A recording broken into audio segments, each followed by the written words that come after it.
You ready? The second one I'd like to do today is on the Reserve Corps of Destiny. We talked about it the other day that I believe different people are on it. And what I've wondered is, what is my job? The problem is you don't know what you're supposed to do.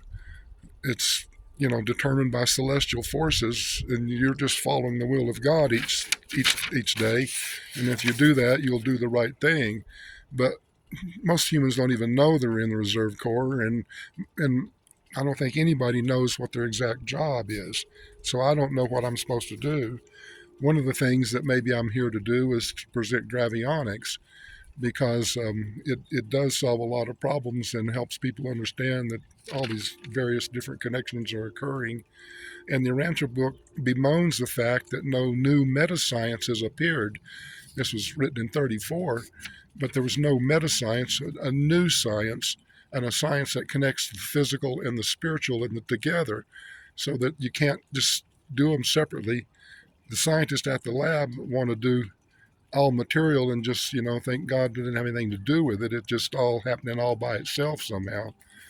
But you really can't do that. And so the thing that gravionics adds to the world is it makes them, they have to be moral. They can't just go, make a bomb and drop it on somebody and forget about it. They're responsible for whatever they do, and they'll be judged for it someday. So maybe gravionics is what I'm here to do. And the second thing I thought of is it may be just training young people.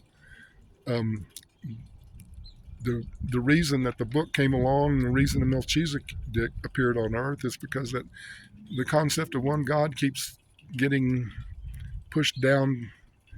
Um, they're just not accepted in the world, and so maybe training young people is what I'm supposed to do, so that I keep promoting the concept of God and the Urantia books. And then the last thing I've wondered about is keeping the Urantia revelations going.